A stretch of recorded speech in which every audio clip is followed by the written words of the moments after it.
ಊರಿನಲ್ಲಿ ಅಂತ್ಯಕೃತ್ಯಗಳ ಒಂದು ಉದಾಹರಣೆ. ಒಂದು ಊರಿನಲ್ಲಿ ಒಂದು ಪ್ರೈಮರಿ ಸ್ಕೂಲಿನ ಮೇಷ್ಟ್ರು ಅವರ ಶಿಷ್ಯರನ್ನು ಚೆನ್ನಾಗಿ ತಯಾರು ಮಾಡಿದ್ದರಿಂದ ಆ ಶಿಷ್ಯರೆಲ್ಲ ತುಂಬ ಉನ್ನತ ಡಿಗ್ರಿಗಳನ್ನೆಲ್ಲ ಪಡ್ಕೊಂಡು ಉನ್ನತ ಸ್ಥಾನಗಳಿಗೆ ಹೋಗಿ ವಿದೇಶಗಳಲ್ಲೆಲ್ಲ ಉನ್ನತ ಸ್ಥಾನಗಳನ್ನು ಅಲಂಕರಿಸಿರ್ತಾರೆ. ಆವಾಗ ಅವರಿಗೆಲ್ಲ ಒಂದು ನೆನಪಾಗ್ತದೆ, ನಮ್ಮ ಒಂದು ಮಾರ್ಗದರ್ಶಕರಾದಂಥ ಜೀವನವನ್ನು ರೂಪಿಸಿದಂಥ ನಮ್ಮ ಮೇಷ್ಟ್ರಿಗೆ ಒಂದು ಗೌರವ ಸನ್ಮಾನ ಕಾರ್ಯಕ್ರಮ ಇಟ್ಕೋಬೇಕು ಅಂತ. ಹಾಗಾಗಿ ಅವರೆಲ್ಲ ಅದೇ ಊರಿಗೆ ಬರ್ತಾರೆ. ನಾವು ಮೇಷ್ಟ್ರನ್ನ ಕರೆದು ಸಭಾ ಕಾರ್ಯಕ್ರಮ ಎಲ್ಲ ಏರ್ಪಡಿಸಿ ಸನ್ಮಾನವನ್ನು ಮಾಡುತ್ತಾರೆ. ಕಡೆಗೆ ಮೇಷ್ಟ್ರು ಮಾತನಾಡುವ ಒಂದು ಸಮಯ ಬರ್ತದೆ.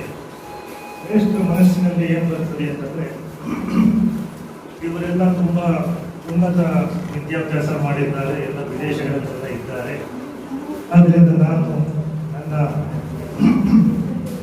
ಪ್ರಾದೇಶಿಕ ಭಾಷೆಯಲ್ಲಿ ಯಾಕೆ ಮಾತಾಡೋದು, ಅವರ ಒಂದು ಹಂತಕ್ಕೆ ಸೂಟ್ ಆಗೋ ಹಾಗೆ ಇಂಗ್ಲೀಷ್ನಲ್ಲೇ ಮಾತಾಡ್ತೇನೆ ಅನ್ನೋ ಒಂದು ಆಲೋಚನೆ ಬರ್ತದೆ ಅವರಿಗೆ. ಆದರೆ ಅವರು ಪ್ರೈಮರಿ ಸ್ಕೂಲ್ ಮೇಷ್ಟ್ರು ಆದ್ದರಿಂದ ಇಂಗ್ಲೀಷ್ನಲ್ಲಿ ಪ್ರೌಢತ್ವ ಇರುವುದಿಲ್ಲ. ಅದು ಅವರದೇ ಒಂದು ಶಬ್ದಗಳನ್ನು ಉಪಯೋಗಿಸಿ ಮಾತಾಡ್ತಾರೆ. ಏನು ಹೇಳ್ತಾರೆ ಅಂತಂದರೆ,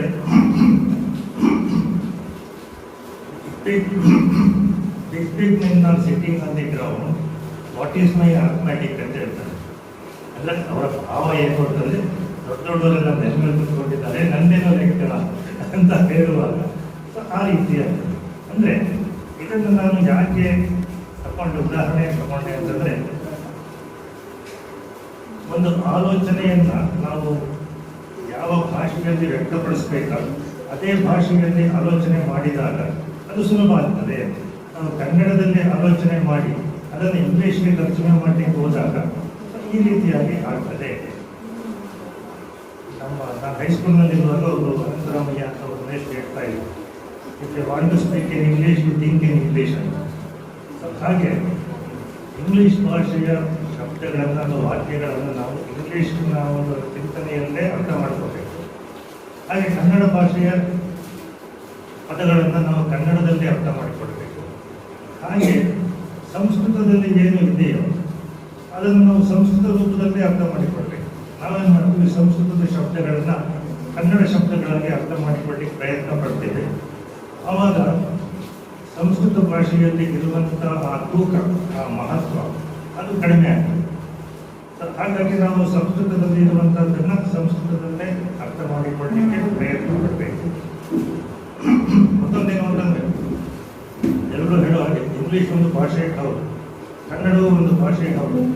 ಆದರೆ ನನ್ನ ಅಭಿಪ್ರಾಯದಲ್ಲಿ ಅಥವಾ ನನ್ನ ಆಲೋಚನೆಯಲ್ಲಿ ಸಿಕ್ಕಿದ ಹಾಗೆ ಸಂಸ್ಕೃತ ಒಂದು ಭಾಷೆ ಅಲ್ಲ. Sanskrit is not A language.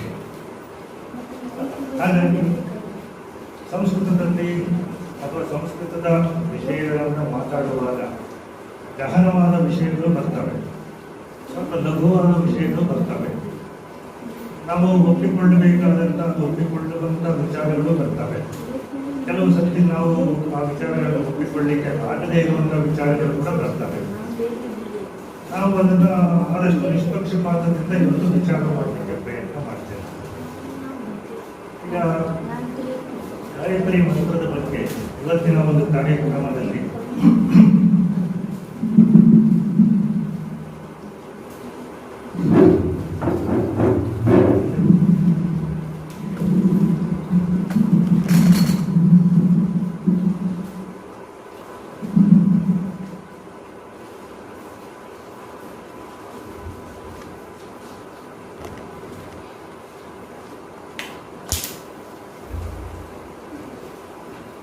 ನಾನೇನು ದೊಡ್ಡ ಶಾಸ್ತ್ರವನ್ನು ತಿಳಿದವನು ಅಲ್ಲ, ಸಂಪ್ರದಾಯವನ್ನು ತಿಳಿದವನು ಅಲ್ಲ.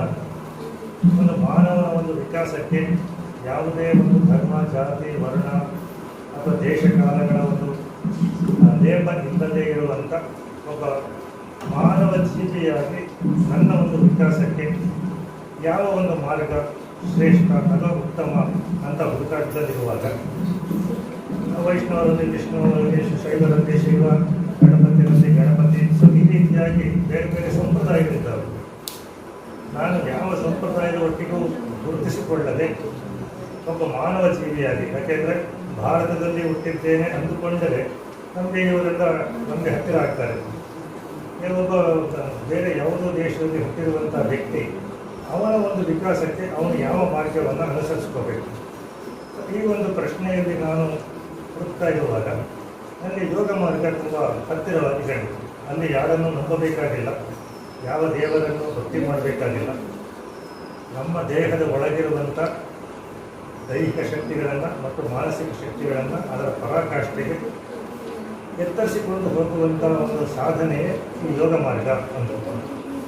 ಹಾಗೆ ಈ ಯೋಗ ಮಾರ್ಗಕ್ಕೆ ಸಂಬಂಧಪಟ್ಟ ಹಾಗೆ ಅಧ್ಯಯನ ಮತ್ತು ಸ್ವಲ್ಪ ತಿಳುವಳಿಕೆ ಇದೆಲ್ಲ ಸಂಗ್ರಹ ಮಾಡ್ತಾ ಇರುವಾಗ ಈ ಗಾಯತ್ರಿ ಮಂತ್ರದ ಬಗ್ಗೆ ಕೂಡ ನನಗೆ ಸ್ವಲ್ಪ ಗಮನಕ್ಕೆ ಬಂತು. ನನ್ನ ಒಂದು ಆಲೋಚನೆ ಏನು ಬಂತು ಅಂತಂದರೆ, ನಮ್ಮ ಋಷಿಮುನಿಗಳು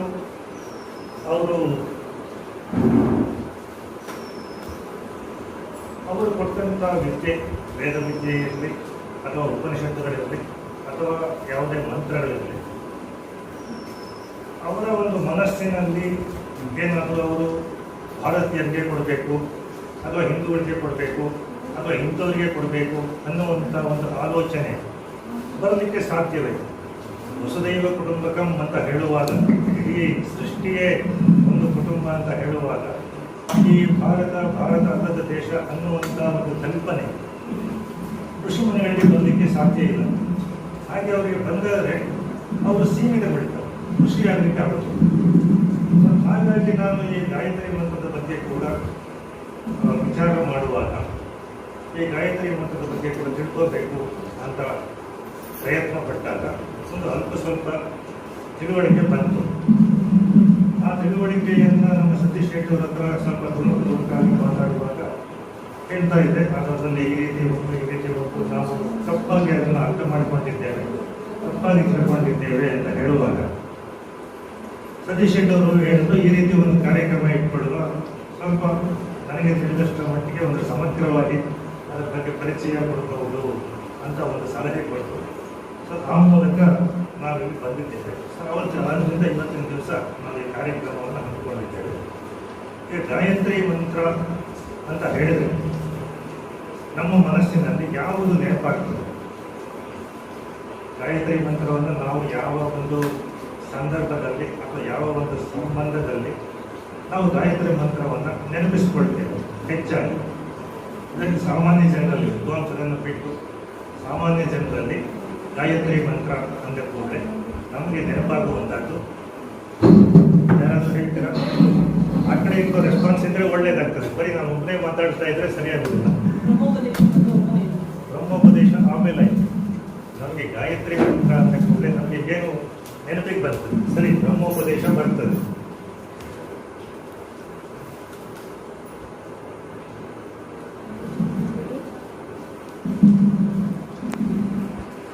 ಆಮೇಲೆ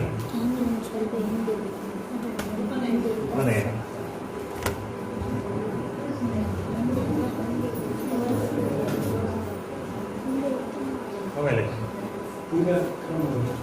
ಅದ್ರಲ್ಲಿ ಪೂಜೆ ಇಲ್ಲ,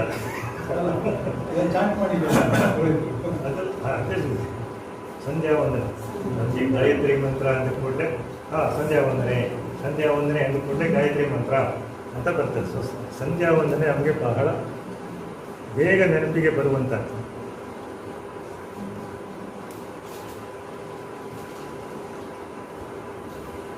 ಇನ್ನೊಂದು, ಈ ಉಪನಯನ, ಬ್ರಹ್ಮೋಪದೇಶ, ಗಾಯತ್ರಿ ಮಂತ್ರ, ಸಂಧ್ಯಾ ವಂದನೆ ಎಲ್ಲ ಹೇಳಿಕೊಟ್ಟ ಮೇಲೆ ಯಾರಿಗೆ ಹೇಳಿಕೊಟ್ಟಿರ್ತಾರೋ ಅವರಿಗೆ ಹೇಳಿಕೊಟ್ಟಿದ್ದಾರೆ ಅನ್ನುವಂಥ ಒಂದು ಲಾಂಛನ ಬರ್ತದೆ. ಯಾವುದು? ಅಲ್ಲ, ಒಬ್ಬ ವ್ಯಕ್ತಿಯನ್ನು ನೋಡಿದ ಕೂಡಲೇ ಅವನಿಗೆ ಉಪನಯನ ಆಗಿದೆ ಅಂತ.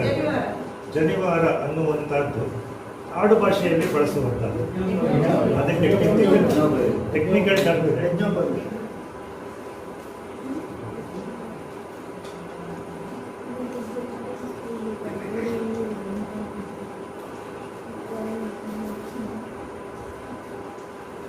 ಯಜ್ಞೋಪವೀತ. ಇಷ್ಟು ಟಾಪಿಕ್ನಲ್ಲಿ ನಾನು ಇವತ್ತು ಮಾತಾಡಲಿಕ್ಕೆ ಪ್ರಯತ್ನ ಪಡ್ತೇನೆ. ಸಮಯಾವಕಾಶ ಮತ್ತು ಹೇಳುವ ನಿಮ್ಮ ಸಹನೆ ಇದಕ್ಕೆಲ್ಲ ಹೊಂದಿಕೊಂಡು ಏನು ಮೊದಲಿಗೆ ಸಂಧ್ಯಾ ವಂದನೆ ಅಂತ ಹೇಳ್ತೇವೆ. ಅದರಲ್ಲಿ ಎರಡು ಶಬ್ದಗಳು ನಮಗೆ ಸಿಗ್ತವೆ, ಸಂಧ್ಯಾ ಮತ್ತು ವಂದನೆ.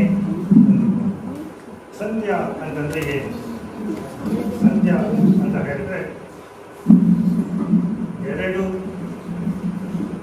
ವಿಭಿನ್ನ ಸಂದರ್ಭಗಳು ಅಥವಾ ವಿಷಯಗಳು ಅಥವಾ ವಸ್ತುಗಳು ಈ ರೀತಿ ಅಥವಾ ಒಂದು ಪ್ರಕೃತಿಯ ಒಂದು ಬದಲಾವಣೆ ಅದರಲ್ಲಿ ಆಗುವಂಥದ್ದನ್ನು ಸಂಧ್ಯಾಕಾಲ ಅಥವಾ ಸಂಧ್ಯಕಾಲ ಅಂತ ಹೇಳ್ತಾರೆ. ಪ್ರಧಾನವಾಗಿ ಈ ಗಾಯತ್ರಿ ಮಂತ್ರದ ಒಂದು ಸಾಲಲ್ಲಿ ಸಂಧ್ಯಾ ವಂದನೆ ಅಥವಾ ಸಂಧ್ಯಾಕಾಲ ಅಂತ ಹೇಳುವಂಥದ್ದನ್ನು ಕೊಡ್ತಾರೆ. ಮೊದಲಿಗೆ ಪ್ರಾತಃ ಸಂಧ್ಯಾ, ಮಧ್ಯಾಹ್ನಿಕ, ಸಾಯಂ ಸಂಧ್ಯಾ ಅಂದುಕೊಂಡು.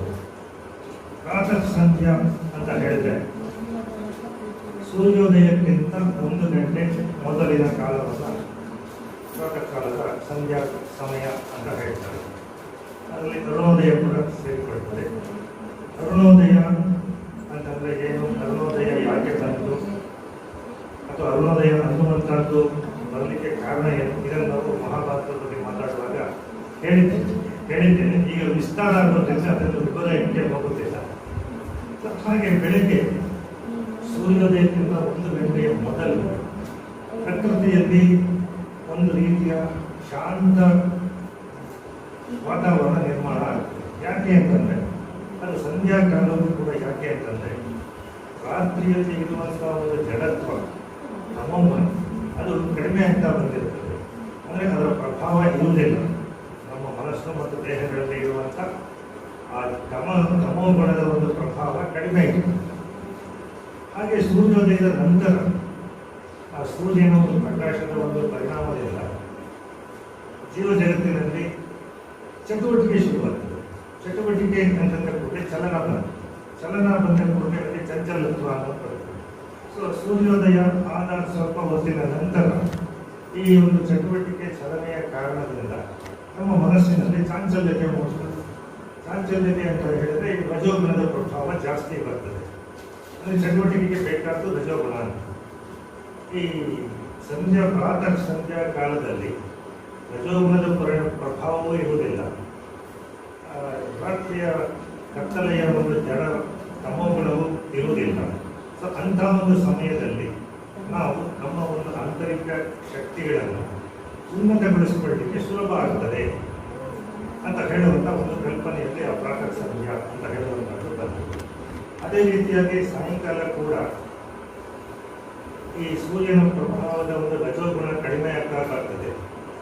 ಆಮೇಲೆ ರಾತ್ರಿಯ ಒಂದು ತಮೋಗುಣ ಇನ್ನೂ ಪ್ರಾರಂಭ ಆಗಿರುವುದಿಲ್ಲ. ಆ ಒಂದು ಸಮಯವನ್ನು ಕೂಡ ಸಾಯಂ ಸಂಧ್ಯಾ ಅಂತ ಹೇಳ್ತಾರೆ. ಮಧ್ಯಾಹ್ನದಲ್ಲಿ ಏನಾಗ್ತದೆ ಅಂತಂದರೆ ಸೂರ್ಯನು ಮೇಲೆ ಏರ್ತಾ ಇದೆ. ಅಂದರೆ ಸೂರ್ಯನ ಶಾಖ ತೀವ್ರಗೊಳ್ತಾ ಇರುವಂಥ ಒಂದು ಪರಿಸರ ಇರ್ತದೆ, ವಾತಾವರಣ ಇರ್ತದೆ. 12 ಗಂಟೆಯ ನಂತರ ಸೂರ್ಯನ ಪ್ರಭಾವ ಕಡಿಮೆ ಆಗ್ತಾ ಬರ್ತದೆ. ಸೊ ಅಲ್ಲಿಯೂ ಕೂಡ ಎರಡು ಪ್ರಭಾವಗಳು ಸಂಧಿಸುವಂಥ ಒಂದು ಮಧ್ಯದ ಅವಧಿಯಲ್ಲಿ ನಮಗೆ ಒಂದು ಸಾಧನೆ ಮಾಡಲಿಕ್ಕೆ ಅನುಕೂಲ ಅಂತ ಕಂಡುಕೊಂಡು ಒಂದು ಉದ್ದೇಶ. ಇನ್ನೊಂದೇನು ಅಂತಂದರೆ ಸೂರ್ಯನ ಪ್ರಕಾಶ ತುಂಬ ತೀವ್ರತರವಾಗಿ ಇರುವಂತಹ ಒಂದು ಸಂದರ್ಭ ಅಂತಂದರೆ ಅದು ಉತ್ತುಂಗಕ್ಕೆ ಹೋಗಿರ್ತದೆ.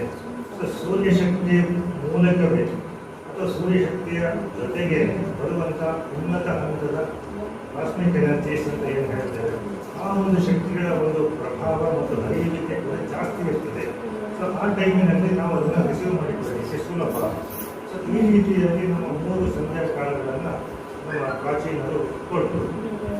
ಇನ್ನೊಂದು ರೀತಿಯಾಗಿ ಹೇಳುವುದಾದರೆ, ಲಘುವಾಗಿ ಸ್ವಲ್ಪ ಹೇಳೋದಾದರೆ, ನಾವು ಯಾರನ್ನೇ ಭೇಟಿ ಮಾಡಬೇಕಾದ್ರೂ ಕೂಡ ಅವರು ಯಾವಾಗ ಫ್ರೀಯಾಗಿರ್ತಾರೆ ಅನ್ನುವಂಥದ್ದನ್ನು ವಿಚಾರಿಸಿಕೊಂಡೇ ಹೋಗ್ತೇವೆ. ಹಾಗೆಯೇ ನಮ್ಮ ಋಷಿಮುನಿಗಳು ಕೂಡ ದೇವರು ಸ್ವಲ್ಪ ಯಾವಾಗ ಫ್ರೀಯಾಗಿರ್ತಾನೆ ಅಂತ ಅವರು ಕೂಡ ಕಂಡುಕೊಂಡು ಈ ಸಂಧ್ಯಾ ಕಾಲದಲ್ಲಿ ದೇವರು ಸ್ವಲ್ಪ ಫ್ರೀಯಾಗಿರ್ತಾನೆ, ಹೋದೆ ಬೇಗ ಸಿಗ್ತಾನೆ ಅನ್ನುವಂಥ ಒಂದು ರೀತಿಯಲ್ಲಿ ಅವರು ಈ ಅಪಾಯಿಂಟ್ಮೆಂಟ್ ಟೈಮನ್ನು ಫಿಕ್ಸ್ ಮಾಡಿಕೊಳ್ಳಿ.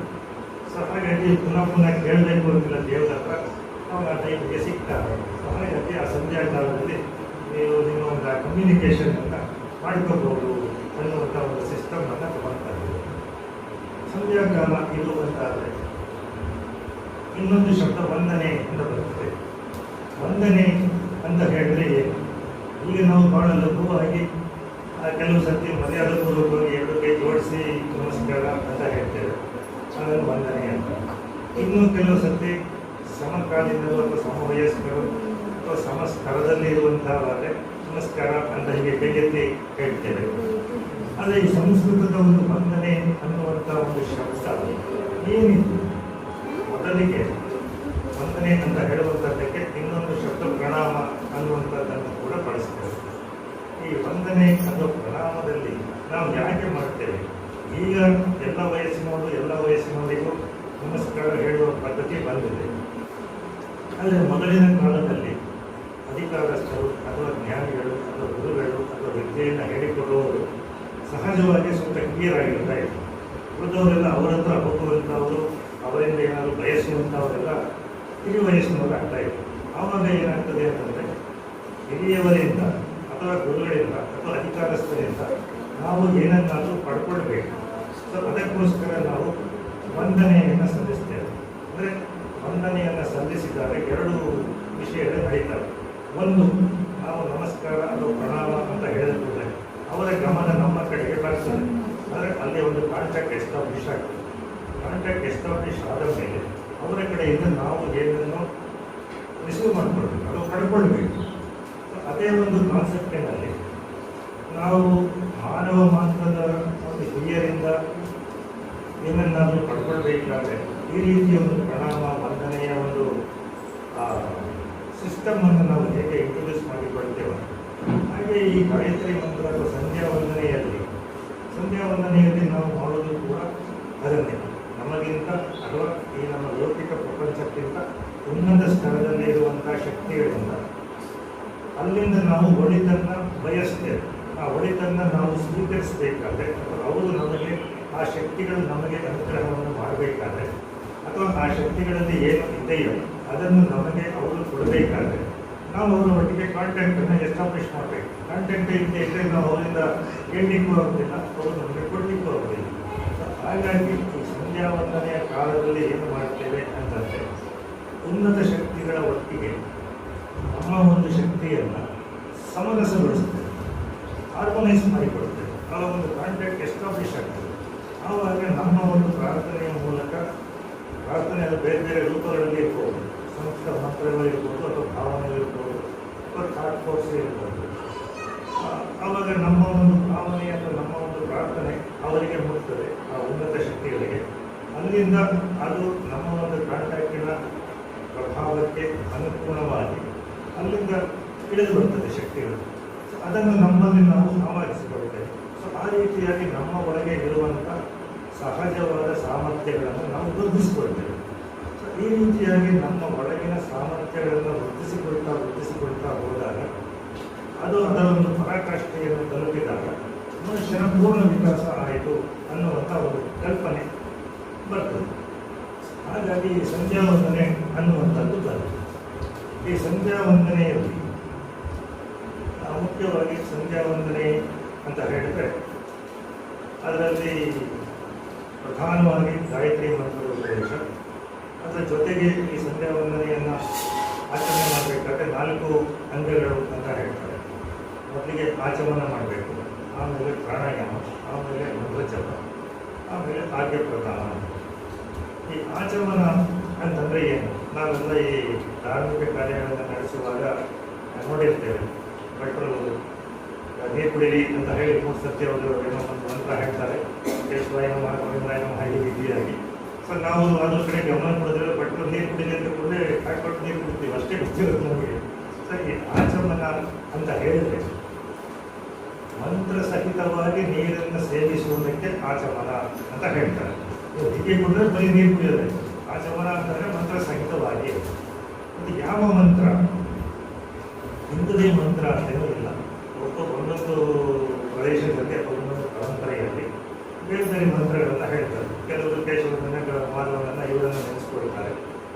ಇನ್ನು ಕೆಲವರು ವ್ಯಾಕೃತಿಗಳನ್ನು ಬಳಸ್ಕೊಳ್ತಾರೆ. ಇನ್ನು ಕೆಲವರು ಓಂಕಾರವನ್ನು ಹೇಳಿಕೊಳ್ತಾರೆ. ಇನ್ನು ಕೆಲವರು ಗಾಯತ್ರಿಯ 3 ಪಾದಗಳನ್ನೇ 3 ಸಾರಿ ಬಳಸ್ತಾರೆ. ಸೊ ಹೀಗೆ ಅಂದರೆ ಆಚಮನ ಮಾಡುವಾಗ ಮಾಡುವವರು ಕೂಡ ಅಂದರೆ ನಾವು ಅದನ್ನು ತಿಳ್ಕೊಳ್ಳೋದಿಲ್ಲ. ತಿಳ್ಕೊಂಡ್ರೆ ಒಳ್ಳೆ ರಿಸಲ್ಟ್ ಸಿಗ್ತದೆ, ತಿಳ್ಕೊಳ್ಳೋದಿದ್ರೆ ಬ್ಲೈಂಡ್ ಆಗಿ ಮಾಡಿದ ಹಾಗೆ ಆಗ್ತದೆ. ಅಂದರೆ ಗೋವಿಂದನಾಯ ನಮಃ ಅಂತ ಹೇಳಿದರೆ ನಮಗೆ ಗೋವಿಂದನ ಒಂದು ಕಲ್ಪನೆ ಬರಬೇಕು. ಆ ಕೃಷ್ಣನನ್ನು ಅಥವಾ ವಿಷ್ಣುವನ್ನು ಗೋವಿಂದ ಅಂತ ಯಾಕೆ ಹೇಳ್ತಾರೆ ಅನ್ನುವಂಥ ಒಂದು ಐಡಿಯಾ ನಮ್ಮ ಮನಸ್ಸಿನಲ್ಲಿ ಮೂಡಿದಾಗ ಆ ಒಂದು ಎನರ್ಜಿಗೆ ಒಟ್ಟಿಗೆ ನಮ್ಮ ಮೈಂಡ್ ಲಿಂಕ್ ಆಗ್ತದೆ. ಇಲ್ಲದಿದ್ದರೆ ಲಿಂಕ್ ಆಗೋದಿಲ್ಲ. ಸತೀಶ್ ಶೆಟ್ಟಿ ಲಿಂಕುತ್ತಿರ್ತಾರೆ, ನಾವು ಈ ಕಡೆ ನೋಡಿ ಶೆಟ್ಟಿ ನಮಸ್ಕಾರ ಅಂತ ಹೇಳಿದ್ರೆ ಏನಾಗ್ತದೆ, ಅವರಿಗೆ ಅಭಿಮುಖವಾಗಿ ಅವರನ್ನು ನೆನೆಸಿಕೊಂಡು ಅವಾಗ ಮಾಡಿದಾಗ ಅವರಿಗೂ ನಮಗೊಂದು ಕಾಂಟ್ಯಾಕ್ಟ್ ಎಸ್ಟಾಬ್ಲಿಷ್ ಆಗ್ತದೆ. ಸೊ ಆ ರೀತಿಯಾಗಿ ಆಚಮನವನ್ನು ಮಾಡಬೇಕು ಅಂತ ಹೇಳ್ತಾರೆ. ನೀರನ್ನು ಮಂತ್ರಸಹಿತವಾಗಿ ನೀರನ್ನು ಸೇವಿಸುವುದು ಅಂತಂದರೆ ಬಟ್ ಹೇಳಿದಾಗೆ ಕೈಯಲ್ಲೇ ಹಾಕೊಂಡು ಯಾಕೆ ಕುಡಿಬೇಕು, ಲೋಟೆಯಲ್ಲಿ ಕೊಟ್ಟು ಕುಡಿದ್ರಾಗೋದಿಲ್ವೇ, ಅಥವಾ ತಂಬಿಗೆ ಇರ್ತದೆ ತಂಬಿಗೆಯಲ್ಲಿ ಕುಡಿದ್ರಾಗೋದಿಲ್ವೇ, ಹೇಗೂ ತುಂಬ ಸೆಕೆಯಾಗಿ ನೀರಿನ ಅಂಶ ಕಡಿಮೆ ಆಗಿರ್ತದೆ, ದಾಹವೂ ಆಗಿರ್ತದೆ, ತಗೊಳ್ಬಹುದಲ್ಲ ಅನ್ನುವಂಥ ಒಂದು ನಮಗೆ ಗೊಂದಲ ಬರ್ತದೆ. ಯಾಕೆ ಭಟ್ರು ಆ ಸಣ್ಣ ಸ್ಪೂನ್ನಲ್ಲೇ ಹೇಳ್ತಾರೆ, ಅದರಲ್ಲಿ ಆ ಪ್ರಮಾಣ ಏನು ಹೇಳ್ತಾರೆ ಅಂತಂದರೆ 1 ಉಪ್ಪಿನಕಾಳು ಮುಳುಗುವಷ್ಟು ಆ ಜಲವನ್ನು ಮಾತ್ರ ತಗೊಳ್ಬೇಕು ಅಂತ ರೂಲ್ ಇದೆ. ಯಾಕೆ ಜಾಸ್ತಿ ತಗೊಂಡ್ರೆ ಏನಾಗ್ತದೆ ಅಂತಂದರೆ ಮಂತ್ರಗಳನ್ನು ಹೇಳುವಾಗ ಗಂಟಲು ಒಣಗ್ತದೆ.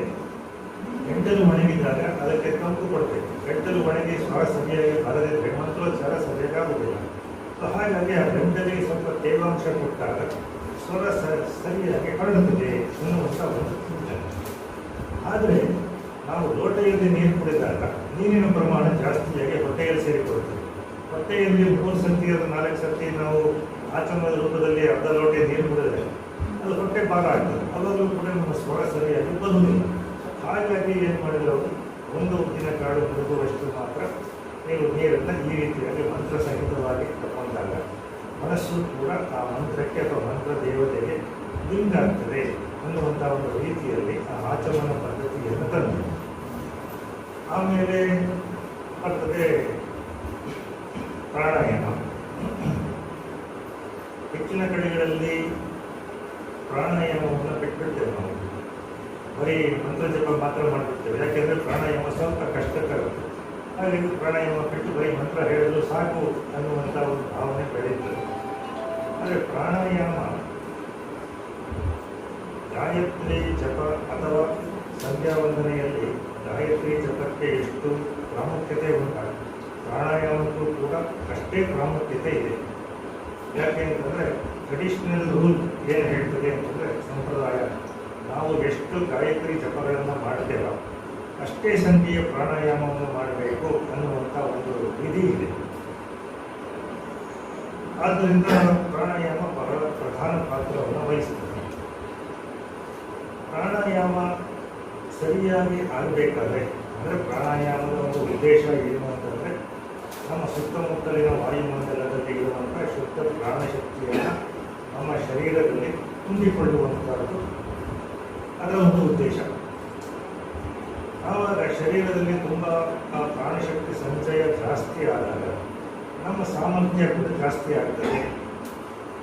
ಆ ಪ್ರಾಣಶಕ್ತಿ ನಮ್ಮ ಶರೀರಕ್ಕೂ ಸಿಗಬೇಕು, ನಮ್ಮ ಮೆದುಳಿಗೂ ಸಿಗಬೇಕು.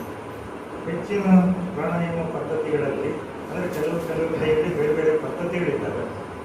ಕೆಲವರು ಹೇಳ್ತಾರೆ ಅಬ್ಡಾಮಿನಲ್ ಬ್ರೀದಿಂಗ್ ಮಾಡಿ ಅಂತ ಹೇಳಿ, ಅಂದರೆ ಶ್ವಾಸಕೋಶಗಳ ಒಂದು ಚಲನೆ ಇಲ್ಲದೆ ಸಂಪೂರ್ಣವಾಗಿ ಹೊಟ್ಟೆಯಲ್ಲೇ ಶ್ವಾಸವನ್ನು ತಗೊಳ್ಳೋದು, ಹೊಟ್ಟೆಯಿಂದಲೇ ಶ್ವಾಸವನ್ನು ಬಿಡೋದು ಅಂತ. ಆವಾಗ ಏನಾಗ್ತದೆ, ನಮಗೆ ಅದರ ಬಗ್ಗೆ ಸರಿಯಾದ ತಿಳುವಳಿಕೆ ಇಲ್ಲದೆ ಈ ಶಬ್ದಗಳನ್ನಷ್ಟೇ ಕೇಳಿಕೊಂಡು ನಾವು ಪ್ರಾಣಾಯಾಮದ ಅಭ್ಯಾಸಕ್ಕೆ ತೊಡಗಿದರೆ ಹೆಚ್ಚು ಹೆಚ್ಚು ಪ್ರಾಣ ನಮ್ಮಲ್ಲಿ ಸಂಗ್ರಹ ಆಗಬೇಕು ಅನ್ನುವ ಕಾರಣಕ್ಕೆ ನಾವು ಹೆಚ್ಚು ಗಾಳಿಯನ್ನು ಒಳಗಿಕೊಳ್ತೇವೆ, ಅದನ್ನು ಹೊಟ್ಟೆಯಲ್ಲಿ ತುಂಬಿಸ್ಕೊಳ್ತೇವೆ. ಅವಾಗ ಏನಾಗ್ತದೆ, ಹೊಟ್ಟೆಯ ಎಕ್ಸ್ಪಾನ್ಷನ್ ಜಾಸ್ತಿ ಆಗ್ತದೆ, ಲಂಗ್ಸ್ಗಳ ಎಕ್ಸ್ಪಾನ್ಷನ್ ಇರೋದೇ ಇಲ್ಲ. ಯಾಕೆಂದರೆ ಅವ್ರು ಬರೀ ಚೆನ್ನಾಗಿ ಕೆಲಸ ಮಾಡ್ತಾ ಇರ್ತಾರೆ. ಇನ್ನೊಂದು,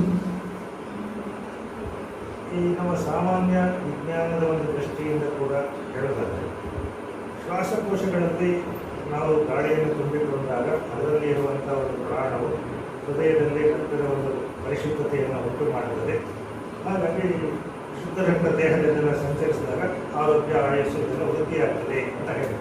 ಹಾಗಾಗಿ ನಾವು ಹೊಟ್ಟೆಯಲ್ಲಿ ಶ್ವಾಸವನ್ನು ತುಂಬಿಕೊಂಡು ಮನಸ್ಸು ಶ್ವಾಸಕೋಶಗಳಲ್ಲಿ ತುಂಬಿಕೊಳ್ಳದೇ ಇದ್ದಾಗ ಅದರ ಒಂದು ಉದ್ದೇಶವೇ ಸಾರ್ಥಕ ಆಗುವುದಿಲ್ಲ.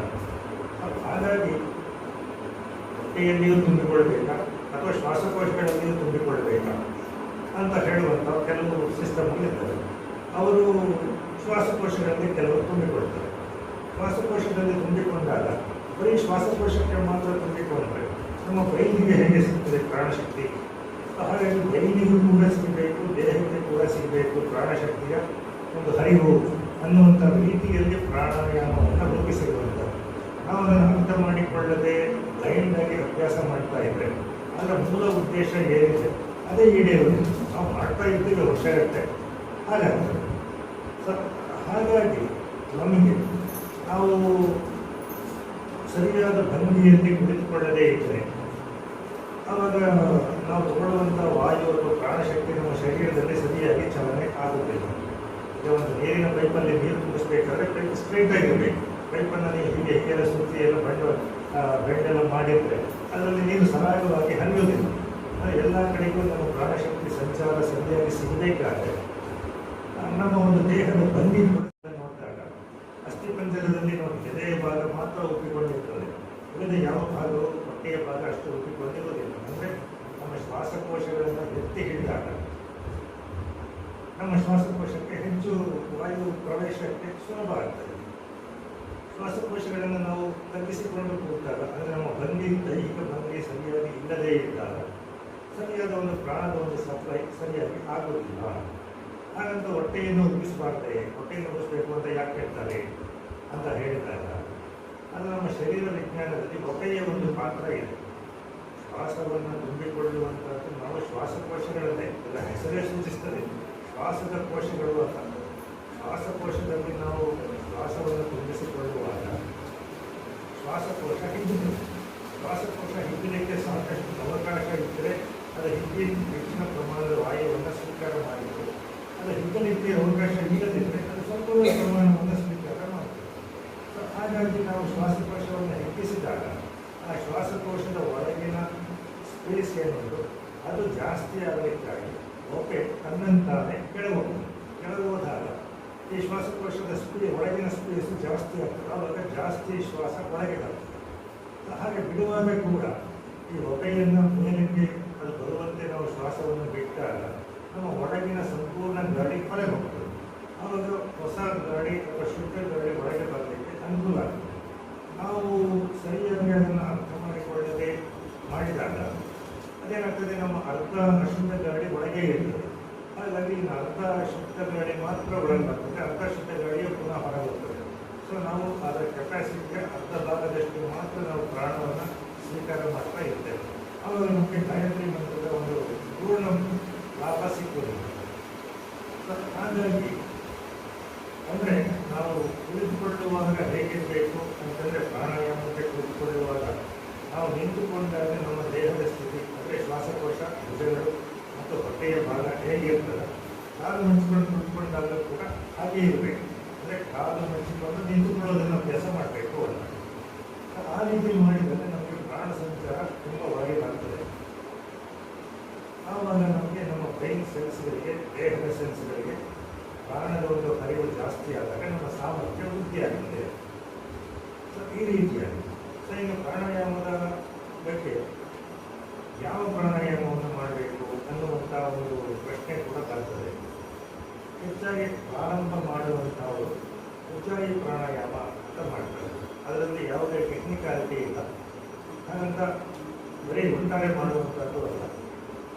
ಕೇವಲ ನೇರವಾಗಿ ಕುಳಿತುಕೊಂಡು ಶ್ವಾಸಕೋಶಗಳನ್ನು ಎತ್ತರಿಸಿ ಬೆನ್ನುಮೂಳೆಯನ್ನು ನೇರವಾಗಿ ಇಟ್ಟುಕೊಂಡು ಪೂರ್ಣ ಶ್ವಾಸವನ್ನು ಹೊರಗೆ ಹಾಕಬೇಕು. ಪೂರ್ಣ ಶ್ವಾಸವನ್ನು ಹೊರಗೆ ಹಾಕುವಾಗ ನಾವು ಬರೀ ಶ್ವಾಸಕೋಶದಲ್ಲಿರುವ ಗಾಳಿಯನ್ನು ಮಾತ್ರ ಹೊರಗೆ ಹಾಕ್ತೇವೆ. ಹೊಟ್ಟೆಯ ಭಾಗದಲ್ಲಿರುವಂಥ ಗಾಳಿಯನ್ನು ಹೊರಗೆ ಹಾಕುವುದಿಲ್ಲ, ಅದರ ಕಡೆ ಗಮನ ಕೊಡುವುದಿಲ್ಲ. ಆದರೆ ಅದನ್ನು ಕೂಡ ಹೊರಗೆ ಹಾಕಬೇಕು. ಸಂಪೂರ್ಣವಾಗಿ ನಮ್ಮ ಒಳಗಿನ ಶ್ವಾಸಕೋಶಗಳು ಸಂಪೂರ್ಣ ಖಾಲಿ ಆಗಬಹುದೇ. ಆಮೇಲೆ ಒಂದು ಕ್ಷಣ ನಾವು ಚಾರ್ಜ್ ಕೊಡಬೇಕು. ಆವಾಗ ಏನಾಗ್ತದೆ, ಹೊರಗಿನ ವ್ಯಾಕ್ಯೂಮ್, ಹೊರಗಿನ ಒಂದು ಗಾಳಿಯನ್ನು ತನ್ನನ್ನು ತಾನೇ ಸೆಟ್ ಮಾಡುತ್ತೆ. ಸೊ ಆವಾಗ ನಾವು ಪ್ರಾಣವನ್ನು ಒಳಗೆ ತಗೊಳ್ಬೇಕು. ಎಷ್ಟು ತಗೊಳ್ಬೇಕು ಅಂತಂದರೆ ಪೂರ್ಣ ಪ್ರಮಾಣದವರೆಗೆ ತಗೊಳ್ಬೇಕು. ಇನ್ನೂ ತಗೊಳ್ಳಿಕ್ಕೆ ಆಗೋದಿಲ್ಲ ಅನ್ನುವಷ್ಟರ ಮಟ್ಟಿಗೆ, ಅಂದರೆ ಸುಖಪೂರ್ವಕವಾಗಿ ಸೊ ಆವಾಗ ಏನಾಗ್ತದೆ, ಇಲ್ಲಿಯವರೆಗೆ ಗಂಟಲಿನವರೆಗೆ ಪ್ರಾಣದ ಒಂದು ತುಂಬಿಕೊಳ್ಳುವಿಕೆ ಆಗಬೇಕು. ಇಲ್ಲಿಯವರೆಗೆ ತುಂಬಿಕೊಂಡಾಗ ಅದರ ಒಂದು ಪ್ರಭಾವ ನಮ್ಮ ಬ್ರೈನ್ಗೆ ಸಿಗ್ತದೆ ಅಂದುಕೊಂಡು. ಸೊ ಆ ರೀತಿಯಾಗಿ ಆಮೇಲೆ ಒಂದು ಕ್ಷಣದವರೆಗೆ ಉಸಿರನ್ನು ತಡೆದು ಪುನಃ ಸಂಪೂರ್ಣ ಗಾಳಿಯನ್ನು ಹೊರಗೆ ಬಿಡಬೇಕು. ಸೊ ಈ ರೀತಿಯಾಗಿ ಬಹಳ ಸರಳವಾಗಿ ಮಾಡುವಂಥದ್ದನ್ನು ಉಜ್ಜಾಯಿ ಪ್ರಾಣಾಯಾಮ ಅಂತ ಹೇಳ್ತಾರೆ. ಆದರೆ ಅದರಲ್ಲಿ ಸ್ವಲ್ಪ ಪಳಗಿದವರು ಅಥವಾ ಸಂಪ್ರದಾಯಬದ್ಧವಾಗಿ ದೀರ್ಘಕಾಲ ಅಭ್ಯಾಸ ಮಾಡುವಂಥವರು ಅವರಿಗೆ ನಾಡೀಶೋಧನ ಪ್ರಾಣಾಯಾಮ ಅನ್ನುವಂಥದ್ದನ್ನು ಪ್ರಿಸ್ಕ್ರೈಬ್ ಮಾಡ್ತಾರೆ. ಈ ಉಜ್ಜಾಯಿ ಪ್ರಾಣಾಯಾಮವನ್ನು ಹೆಚ್ಚಾಗಿ ಯಾರು ಸಂಪ್ರದಾಯಸ್ಥರು ಪಾಲನೆ ಮಾಡೋದಿಲ್ಲ, ಅವರು ನೇರ ನಾಡೀಶೋಧನಕ್ಕೆ ಬಂದು ಬಿಡ್ತಾರೆ. ಆದರೆ ನಾವು ಕ್ರಮ ಪ್ರಕಾರ ಅಭ್ಯಾಸ ಮಾಡೋದಾದರೆ ಉಜ್ಜಾಯಿಯನ್ನು ಮಾಡುವಾಗ ನಮ್ಮ ಶ್ವಾಸಕೋಶಗಳಿಗೆ ಮತ್ತು ಹೊಟ್ಟೆಗೆ ಅದರ ಒಂದು ಚಲನೆಯ ಒಂದು ಅಭ್ಯಾಸ ಆಗ್ತದೆ. ಆ ಅಭ್ಯಾಸ ಆದಾಗ ನಾಡೀಶೋಧನ ಪ್ರಾಣಾಯಾಮಕ್ಕೆ ಸುಲಭ ಆಗ್ತದೆ. ನಾಡೀಶೋಧನ ಪ್ರಾಣಾಯಾಮದಲ್ಲೂ ಒಂದು ಮೂಗಿನ ಒಂದು ಹೊರಳೆಯಿಂದ ಉಸಿರನ್ನು ಹೊರಗೆ ತಗೊಳ್ಳೋದು, ಒಂದು ಕ್ಷಣದವರೆಗೆ ಹಿಡಿಯೋದು, ಅಲ್ಲಿ ಕೂಡ ಮ್ಯಾಕ್ಸಿಮಮ್ ಕೆಪಾಸಿಟಿಯವರೆಗೆ ತುಂಬಿಕೊಳ್ಬೇಕು. ಪುನಃ ಮೂಗಿನ ಬಲ ಹೊರಳೆಯಿಂದ ಹೊರಗೆ ಬಿಡುತ್ತೇವೆ, ಪುನಃ ಒಂದು ಸೆಕೆಂಡ್ ಕಾಯಬೇಕು, ಪುನಃ ಅದೇ ಮೂಗಿನ ಬಲ ಹೊರಳೆಯಿಂದ ಉಸಿರನ್ನು ಒಳಗೆ ತಗೊಂಡು ಎಡ ಮೂಗಿನ ಹೊರಳೆಯಿಂದ ಹೊರಗೆ ಬಿಡ್ತೇವೆ. ಸೊ ಇದನ್ನು ನಾಡೀಶೋಧನ ಪ್ರಾಣಾಯಾಮ ಅಂತ ಹೇಳ್ತಾರೆ. ಸೊ ಉಜ್ಜಾಯಿ ಪ್ರಾಣಾಯಾಮ ಬಂದ ನಂತರ ಈ ನಾಡೀಶೋಧನ ಪ್ರಾಣಾಯಾಮವನ್ನು ಅಭ್ಯಾಸ ಮಾಡಬೇಕು ಅಂತ ಹೇಳ್ತಾರೆ. ಯಾಕೆಂತಂದರೆ ಪ್ರಧಾನವಾಗಿ ನಾಡೀಶೋಧನ ಅಂತ ಹೇಳುವಂಥದ್ದೇ ನಾಡಿಗಳನ್ನು ಶುದ್ಧಿಗೊಳಿಸುವಂಥ ಒಂದು ಪ್ರಾಣಾಯಾಮ ಅಂತ ಅದಕ್ಕೆ ಹೆಸರು. ಸೊ ಪ್ರಾಣನಾಡಿಗಳು ಅಂತ ನಮ್ಮ ದೇಹದಲ್ಲಿ ಏನಿದ್ದಾರೋ, ಸೊ ಅದರಲ್ಲಿ ಯೋಗ ಸಾಧನೆಗೆ ಯಾವುದನ್ನು ಬಳಸ್ತಾರೋ ಅಥವಾ ಮನುಷ್ಯನ ವಿಕಾಸಕ್ಕೆ ಯಾವ ನಾಡಿಗಳ ಒಂದು ಶುದ್ಧೀಕರಣ ಸಹಾಯ ಮಾಡ್ತದೆ, ಆ ನಾಡಿಗಳ ಒಂದು ಶುದ್ಧೀಕರಣಕ್ಕಾಗಿ ಈ ಪ್ರಾಣಾಯಾಮವನ್ನು ಅಭ್ಯಾಸ ಮಾಡೋದ್ರಿಂದ ಇದನ್ನು ನಾಡೀಶೋಧನ ಪ್ರಾಣಾಯಾಮ ಅಂತ ಹೇಳ್ತಾರೆ. ಹಾಗೆ ಕುಳಿತುಕೊಳ್ಳುವಾಗ ನಮ್ಮ ಬೆನ್ನು ಎಷ್ಟರ ಮಟ್ಟಿಗೆ ನೇರವಾಗಿರಬೇಕು ಅಂದರೆ ನಮ್ಮ ಬೆನ್ನಿನ ಕೆಳಗಿನ ತುದಿ ನೆಲಕ್ಕೆ ತಾಗಬಾರ್ದು. ನಾವೆಲ್ಲ ಕುತ್ಕೊಂಡಾಗ ನಾವು ಗಮನಿಸಿರೋದಿಲ್ಲ, ಗಮನಿಸಿದ್ರೆ ಗೊತ್ತಾಗ್ತದೆ ನಮ್ಮ ಬೆನ್ನಿನ ಕೆಳಗಿನ ತುದಿ ನೆಲಕ್ಕೆ ತಾಗಿರ್ತದೆ. ಯಾಕೆಂದರೆ ನಮ್ಮ ಭಾರ ಪೃಷ್ಠದ ಮೇಲಿರ್ತದೆ, ಪೃಷ್ಠದ ಮೇಲೆ ಇರಬಾರ್ದು, ತೊಡೆಯ ಮೇಲೆ ಬರಬೇಕು. ಆವಾಗ ನಮ್ಮ ಬೆನ್ನಿನ ಕೆಳಗಿನ ತುದಿಗೂ ನೆಲಕ್ಕೂ ಮಧ್ಯದಲ್ಲಿ 1-1.5 ಇಂಚಿನಷ್ಟು ಗ್ಯಾಪ್ ಆಗ್ತದೆ. ಆವಾಗ ನಮ್ಮ ಬೆನ್ನಿನ ತೊಡೆ ಸ್ಟ್ರೈಟ್ ಆಗ್ತದೆ, ಗಂಭೀರತೆ. ಸೊ ಆವಾಗ ಪ್ರಾಣದ ಸರ್ಕ್ಯುಲೇಷನ್ ಅದರಲ್ಲಿ ಸರಾಗವಾಗಿ ಮೇಲೆ ಕಡೆಗೆ ಹೋಗಲಿಕ್ಕೆ ಅನುಕೂಲ ಆಗ್ತದೆ ಅನ್ನುವ ದೃಷ್ಟಿಯಲ್ಲಿ ಆ ದೇಹದ ಭಂಗಿಗೆ ಸಾಕಷ್ಟು ಗಮನ ಕೊಡಬೇಕಾಗ್ತದೆ. ಆಮೇಲೆ ಪ್ರಾಣಾಯಾಮವನ್ನು ಮಾಡ್ತೇವೆ. ಆಮೇಲೆ ಮಂತ್ರ ಬರ್ತದೆ, ಮಂತ್ರಕ್ಕೆ ನಂತರ ಬರ್ತದೆ. ಆಮೇಲೆ ಆರೋಗ್ಯ ಪ್ರದಾನ ಅಂತ ಹೇಳ್ತಾರೆ. ಈ ಆರೋಗ್ಯ ಪ್ರದಾನ ಅಂತ ಹೇಳಿದರೆ ಹೆಚ್ಚಾಗಿ ನಾವು ಸಿನಿಮಾಗಳೆಲ್ಲ ಅಥವಾ ನಮ್ಮ ಮನೆ ಹತ್ರದವ್ರು ಯಾರಾದರೂ ಮಾಡೋದೆಲ್ಲ ನೋಡಿರ್ತೇವೆ. ಏನು ಮಾಡ್ತಾರೆ, ಒಂದು ಸಣ್ಣ ತಂಬಿಗೆಯಲ್ಲಿ ನೀರು ತಗೊಂಡು ಸೂರ್ಯನ ಎದುರಿಗೆ ಇಟ್ಟು ಹೀಗೆ ಕೆಳಗೆ ಸುರಿಯುವಂಥ ಒಂದು ದೈಹಿಕ ಕ್ರಮ. ಅದು ನಿಜವಾಗಲೂ ಅಂದರೆ ಮೊದಲಿಗೆಲ್ಲ ನದಿಯಲ್ಲಿ ಈ ಸಂಧ್ಯಾವಂದನೆಯನ್ನು ಮಾಡುವಂಥ ಒಂದು ಕ್ರಮ ಇತ್ತು. ಆಮೇಲೆ ನದಿಗಳು ಕಡಿಮೆ ಆಗ್ತಾ ಹೋಗೋದು ನಾವು ಮನೆಗಳ ಹತ್ತಿರವೇ ಮಾಡುವಂಥ ಒಂದು ಕ್ರಮ ಬಂದದ್ದರಿಂದ ಮನೆಯಲ್ಲೇ ಅಂಗಳಕ್ಕೆ ಬಂದು ನೀರನ್ನು ಹೀಗೆ ಸುರಿತೇವೆ. ಅದರ ಉದ್ದೇಶ ಏನು? ನೀರನ್ನು ಬರೀ ಸುರಿಯೋದಾದರೆ ಒಂದು ದೊಡ್ಡ ತಂಬಿಗೆಯಲ್ಲಿ ಸುರಿಬಹುದಲ್ಲ ಅಂತ, ಅಥವಾ ಸೂರ್ಯನ ಎದುರಿಗೆ ಯಾಕೆ ಸುರಿಬೇಕು, ಅಥವಾ ನದಿಯಲ್ಲೇ ಯಾಕೆ ಸುರಿಬೇಕು ಅಂದರೆ ಅದರ ಒಂದು ಭಾವಾರ್ಥದಲ್ಲಿ ಯಾವ ಒಂದು ಮನಸ್ಥಿತಿ ಅಥವಾ ಮನಸ್ಸಿನ ಭಾವ ಇರಬೇಕು ಅಂತಂದರೆ, ಗಾಯತ್ರಿಯ ಒಂದು ಅನುಷ್ಠಾನ ಮಾಡಿದಾಗ ನಮ್ಮ ಒಳಗಿನ ಶಕ್ತಿಗಳನ್ನು ನಾವು ಪ್ರಚೋದನೆ ಮಾಡಿಕೊಳ್ಳುತ್ತೇವೆ. ಅವುಗಳೆಲ್ಲ ಒಂದು ಬೇರೆಯ ಒಂದು ಫ್ರೀಕ್ವೆನ್ಸಿಗೆ ಟ್ಯೂನ್ ಆಗಿರುತ್ತವೆ.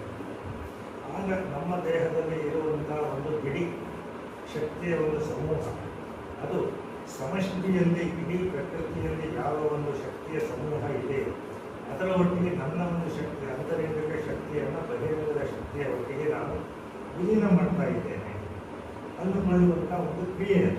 ಅಂದರೆ ನಮ್ಮ ತಂಬಿಗೆಯ ಒಳಗೆ ಇರುವಂಥ ಒಂದು ಜಲ ಏನಿದೆ ಅದು ನಮ್ಮ ಒಳಗಿನ ಸಾಮರ್ಥ್ಯ. ಕೆಳಗೆ ನದಿಯಲ್ಲಿ ಏನು ವಿಶಾಲವಾಗಿ ಇದೆ ಅದು ಹೊರಗಿನ ಸಾಮರ್ಥ್ಯ, ಶಕ್ತಿ ಸಮೂಹ. ಸೊ ನನ್ನ ಒಳಗಿನ ಶಕ್ತಿಯನ್ನು ಹೊರಗಿನ ಶಕ್ತಿಯಲ್ಲಿ ವಿಲೀನ ಮಾಡ್ತಾ ಇದ್ದೇನೆ ಅನ್ನುವಂಥ ಒಂದು ಭಾವದಿಂದ ನಾವು ಆ ಅರ್ಘ್ಯವನ್ನು ಪ್ರದಾನ ಮಾಡಬೇಕು ಅಂತ ಹೇಳ್ತಾರೆ. ಯಾಕೆ ಅಂತಂದರೆ ನಮ್ಮ ಒಳಗೆ ಇರುವಂಥ ಶಕ್ತಿ ಸಮೂಹಕ್ಕೆ ಅದು ಬಿಡಿಯಾಗಿ ಇರೋದ್ರಿಂದ ಅದರ ಸಾಮರ್ಥ್ಯ ಜಾಸ್ತಿಯಾಗಿದ್ದು ಕೂಡ ಅದಕ್ಕೊಂದು ಪರಿಮಿತಿ ಇರ್ತದೆ. ಆ ಹೊರಗಿನ ವ್ಯಾಪಕ ಶಕ್ತಿಯ ಒಟ್ಟಿಗೆ ವಿಲೀನ ಮಾಡಿದಾಗ ಆ ವ್ಯಾಪಕ ಶಕ್ತಿಯಲ್ಲಿ ಇರುವಂಥ ಸಾಮರ್ಥ್ಯವೂ ಕೂಡ ನಮಗೆ ಲಭಿಸ್ತದೆ ಅನ್ನುವಂಥ ಒಂದು ಕಲ್ಪನೆ ಅದರಲ್ಲಿ ಇರ್ತದೆ. ಈ ರೀತಿಯಾಗಿ ಚಂದ್ರವಂದನೆಯಲ್ಲಿ ಈ ಕ್ರಮವನ್ನು ಹೇಳ್ತಾರೆ. ಗಾಯತ್ರಿ ಮಂತ್ರಕ್ಕೆ ಬಂದರೆ ಈ ಗಾಯತ್ರಿ ಅಂತಂದರೆ ಯಾರು? ನಾವೆಲ್ಲ ಹೆಚ್ಚಾಗಿ ಈಗ ಚಿತ್ರಪಟದಲ್ಲೆಲ್ಲ ಬಂದ್ಬಿಟ್ಟಿದೆ. ಗಾಯತ್ರಿ ಅಂತ 5 ಥರ ಇಟ್ಕೊಂಡಿರ್ತಾಳೆ, ಒಂದಷ್ಟು ಅಲಂಕಾರಗಳನ್ನು ಮಾಡಿರ್ತಾಳೆ, ಕಿರೀಟ ಇರ್ತದೆ, ಹೀಗೆಲ್ಲ ಅಂದುಕೊಂಡು. ಆದರೆ ನಿಜವಾಗಲೂ ಗಾಯತ್ರಿ ಅಂತ ಹೇಳುವಂಥದ್ದು ಸ್ತ್ರೀ ದೇವತೆ ಹೌದಾ ಅಂತ ನೋಡಿದಾಗ ಯಾರೆಲ್ಲ ವೇದಶಾಸ್ತ್ರಗಳನ್ನು ಅಧ್ಯಯನ ಮಾಡಿದ್ದಾರೆ ಅಂಥ ಪಂಡಿತರ ವಿದ್ವಾಂಸರ ಗುರುಗಳ ಒಂದು ಅಭಿಪ್ರಾಯದಲ್ಲಿ ಯಾವ ವೇದ ಮಂತ್ರಗಳಲ್ಲಿ ಆಗಲಿ ಯಾವುದೇ ಶಾಸ್ತ್ರಗಳಲ್ಲಾಗಲಿ ಗಾಯತ್ರಿ ಅನ್ನುವಂಥದ್ದನ್ನು ಒಂದು ಸ್ತ್ರೀ ದೇವತೆ ಅಂತ ಉಲ್ಲೇಖ ಇಲ್ಲ ಅಂತ ಅವರು ಸ್ಪಷ್ಟ ಮಾಡಿದ್ದಾರೆ. ಈ ಸ್ತ್ರೀ ದೇವತೆ ಅನ್ನುವಂಥ ಒಂದು ಕಲ್ಪನೆ ಹೇಗೆ ಬಂತು? ಈಗ ನೋಡಿದ್ರೆ ಸ್ತ್ರೀ ದೇವತೆ ಸತ್ಯ ಅನ್ನುವಷ್ಟರ ಮಟ್ಟಿಗೆ ಅದು ವ್ಯಾಪಕವಾಗಿ ನಮ್ಮ ಮನಸ್ಸುಗಳಲ್ಲಿ ಬೇರ್ಬಿಟ್ಟಿದೆ. ಅದು ಹೇಗೆ ಅಂತಂದರೆ ಈ ಒಂದು 120 ವರ್ಷಗಳಿಗೆ ಹಿಂದೆ ರಾಘವ ಭಟ್ಟ ಅನ್ನುವಂಥವ್ರು ಒಬ್ಬರು ಆಂಧ್ರ ಪ್ರದೇಶದಲ್ಲಿ ಇತ್ತು. ಅವರ ಒಂದು ಮನಸ್ಸಿನಲ್ಲಿ ಈ ವೇದ ಮಂತ್ರಗಳಲ್ಲಿ ಈ ಗಾಯತ್ರಿ ಮಂತ್ರವನ್ನು ವೇದ ಮಾತ ಅಂತ ಕರೀತಾರೆ ಅನ್ನುವ ಒಂದು ಐಡಿಯಾವೇ ಅವರ ಒಂದು ಮನಸ್ಸಿನಲ್ಲಿ ಮಾತಾ ಅಂತಂದ ಕೂಡಲೇ ಒಂದು ಸ್ತ್ರೀ ತತ್ವ ಅಥವಾ ಸ್ತ್ರೀ ರೂಪ ಅನ್ನುವಂಥ ಒಂದು ಭಾವನೆ ಅವರಲ್ಲಿ ಮೂಡಿ ಅವರ ಒಂದು ಭಕ್ತಿಯ ಒಂದು ಪರಾಕಾಷ್ಠೆಯಲ್ಲಿ ಅವರು ಈ ರೀತಿಯ ಒಂದು ಚಿತ್ರವನ್ನು ಮನಸ್ಸಿನಲ್ಲಿ ರೂಪಿಸ್ತಾರೆ. ಆ ಮನಸ್ಸಿನಲ್ಲಿ ರೂಪಿಸಿದ್ದನ್ನು ಹೊರಗೆ ತಂದು ಅವರು ಅವರಿಂದ 10 ಜನರಿಗೆ ಹಂಚಿಕೊಂಡು ಬಂದು ಕಡೆಯಲ್ಲಿ ಅದು ಎಲ್ಲರೂ ಕೂಡ ಅದನ್ನು ಒಪ್ಪಿಕೊಳ್ಳುವಂಥ ಒಂದು ಪರಿಸ್ಥಿತಿ ನಿರ್ಮಾಣ ಆಗೋದ್ರಿಂದ ನಾವು ಗಾಯತ್ರಿ ಅಂತ ಹೇಳಿದ್ರೆ ಒಂದು ಸ್ತ್ರೀ ದೇವತೆ ಗಾಯತ್ರಿ ಅನುಗ್ರಹ ಆಗಬೇಕು ಈ ರೀತಿಯಾಗಿ ಮತ್ತು ಅದಕ್ಕೆ ಪೂಜಾ ಕ್ರಮಗಳು ಇವೆಲ್ಲವೂ ಕೂಡ ಬಹಿರಂಗ ಆಗಿ ಬಂದ್ಬಿಡ್ತು. ಹಾಗಿದ್ರೆ ಈ ಗಾಯತ್ರಿ ಅಂತಂದರೆ ಏನು? ಗಾಯತ್ರಿ ಅಂತ ಹೇಳಿದ್ರೆ ಉಳಿದವರು ಹೇಳ್ತಾರೆ ದಯಾನಾಂ ಕಾಯದೆ ಗಾಯತ್ರಿಗೆ ಅಂತ ಹೇಳ್ತಾರೆ. ಅಂದರೆ ಕಾಯದೆ ಅಂತಂದರೆ ರಕ್ಷಿಸುವಂಥದ್ದು. ಏನನ್ನು ರಕ್ಷಿಸುವಂಥದ್ದು? ದಯಾನ ಅಂತಂದರೆ ಪ್ರಾಣಿಗಳನ್ನು ರಕ್ಷಿಸುವಂಥದ್ದು ಈ ಗಾಯತ್ರಿ. ಯಾವುದು ಪ್ರಾಣಿಗಳನ್ನು ರಕ್ಷಣೆ ಮಾಡಿದ್ರೆ ಅದನ್ನು ಗಾಯತ್ರಿ ಅಂತ ಕರೀತಾರೆ ಅಂತ ಒಂದು ಹೇಳ್ತಾರೆ. ಮತ್ತು ಈ ಗಾಯತ್ರಿ ಅಂತ ಹೇಳುವಂಥದ್ದು ನಿಜವಾಗಲೂ ಏನು? ಈಗ ನಾವು ಇಂಗ್ಲೀಷ್ನಲ್ಲಿ ಮಾತಾಡುವಾಗ ಬಿಡಿ ಬಿಡಿ ಅಕ್ಷರಗಳಿದ್ದಾಗ AZ ಇದ್ದದಿದ್ದಾಗ ಅದನ್ನು ಆಲ್ಫಾಬೆಟ್ ಅಂತ ಹೇಳ್ತೀವಿ. ನಿಮಗೆ ಆಲ್ಫಾಬೆಟ್ ಅಂತ ಗೊತ್ತಾಗ್ತದೆ ತಿಳಿಯುತ್ತದೆ ಅಂತ. ಹಾಗೆ ವರ್ಡ್ ಅಂತ ಹೇಳಿದ್ರೆ 4-5 ಆಲ್ಫಾಬೆಟ್ಗಳು ಗೊತ್ತಾದಾಗ ಒಂದು ವರ್ಡ್ ಅಂತ ಇದೆ. ಅಂಥದ್ದೇ ವರ್ಡ್ಗಳು ಒಂದಷ್ಟು ಸೇರಿಕೊಂಡು ಅದಕ್ಕೊಂದು ಅರ್ಥ ಕೊಟ್ಟಾಗ ಅದನ್ನು ಸೆಂಟೆನ್ಸ್ ಅಂತ ಹೇಳ್ತೇವೆ. ಸೆಂಟೆನ್ಸ್ನಲ್ಲಿ ಇದರಲ್ಲಿ long sentence, short sentence, phrase, ಈ ರೀತಿ ಬರ್ತದೆ. ಸೊ ಹಾಗೆ ಸಂಸ್ಕೃತದಲ್ಲಿ ಬೇರೆ ಬೇರೆ ಅಕ್ಷರಗಳು, ಬೇರೆ ಬೇರೆ ಪದಗಳ ಒಂದು ಕಾಂಬಿನೇಷನ್ ಏನಿರ್ತದೆ ಆ ಕಾಂಬಿನೇಷನ್ಗೆ ಹೊಂದಿಕೊಂಡು ಅವರು ಕೂಡ ಐಡೆಂಟಿಫಿಕೇಶನ್ ಕೊಡ್ತಾರೆ. ಆ ಐಡೆಂಟಿಫಿಕೇಶನನ್ನು ಅವರು ಛಂದಸ್ಸು ಅಂತ ಕರೀತಾರೆ. ಈ ಗಾಯತ್ರಿ ಅನ್ನುವಂಥದ್ದು ಕೂಡ ಒಂದು ಛಂದಸ್ಸು, ಅಂದರೆ ಇಟ್ಸ್ ಸ್ಟೈಲ್. ಒಂದು ಸೆಂಟೆನ್ಸ್ ಕಾಂಬಿನೇಷನ್ ಒಂದು ಸ್ಟೈಲ್ ಇದ್ದ ಹಾಗೆ ಸಂಸ್ಕೃತದಲ್ಲಿ ಇಂತಿಂಥ ಅಕ್ಷರಗಳು, ಇಷ್ಟು ಸಾಲುಗಳು ಇದ್ದರೆ ಅದು ಇಂಥ ಛಂದಸ್ಸು ಅನ್ನುವಂಥ ಒಂದು ಐಡೆಂಟಿಫಿಕೇಶನನ್ನು ಕೊಡ್ತಾರೆ. 8 ಸಾಲಿದ್ರೆ ಇಂಥ ಛಂದಸ್ಸು, 3 ಸಾಲಿದ್ರೆ ಇಂಥ ಛಂದಸ್ಸು, 4 ಅಕ್ಷರಗಳಿದ್ರೆ ಇಂಥ ಛಂದಸ್ಸು. ಸೊ ಈ ರೀತಿಯಾಗಿ ಈ ಗಾಯತ್ರಿ ಅನ್ನುವಂಥದ್ದು 24 ಅಕ್ಷರಗಳ 3 ಸಾಲುಗಳು ಇರುವಂಥದ್ದಕ್ಕೆ, ಅಂದರೆ ಒಂದೊಂದು ಸಾಲಿನಲ್ಲಿ 8 ಅಕ್ಷರಗಳಿದ್ದು ಅದು 3 ಸಾಲುಗಳು ಇದ್ದರೆ ಅದನ್ನು ಗಾಯತ್ರಿ ಛಂದಸ್ಸು ಅಥವಾ Gayatri style of writing in Sanskrit ಅಂತ ಹೇಳ್ತಾರೆ. ಸೊ ಈ ರೀತಿಯಾಗಿ ಈ ಗಾಯತ್ರಿ ಅಂತ ಹೇಳುವಂಥದ್ದು ಒಂದು ಛಂದಸ್ಸು ಅಂತ ಇದೆ. ಈ ಛಂದಸ್ಸು ನಮ್ಮ ಋಗ್ವೇದದಲ್ಲಿ ಎಲ್ಲ ಮಂತ್ರಗಳು ಈ ಗಾಯತ್ರಿ ಛಂದಸ್ಸಿನಲ್ಲೇ ಬರ್ತವೆ ಅಂತ ಹೇಳ್ತಾರೆ. ಋಗ್ವೇದದಲ್ಲಿ 10,552 ಮಂತ್ರಗಳಿರ್ತವೆ ಅಂತ ಹೇಳ್ತಾರೆ. ಅದೆಲ್ಲವೂ ಕೂಡ ಗಾಯತ್ರಿ ಛಂದಸ್ಸಿನಲ್ಲೇ ಇದೆ ಅಂತ ಹೇಳ್ತಾರೆ. ಆಮೇಲೆ ನಮ್ಮ ಋಷಿಮುನಿಗಳಲ್ಲಿ ಏನು ಅಂತಂದರೆ ಒಂದು ವಿಚಾರ ಬಂತು, ಅದನ್ನು ಸೆಗ್ರಿಗೇಷನ್ ಮಾಡ್ತಾ ಬರುವ, ಕ್ಯಾಟಗರೈಸೇಷನ್ ಮಾಡುವ. ಈಗ ಒಂದು ಕಡೆಯಲ್ಲಿ ಒಂದು 4-5 ಒಂದು 50 ಜನ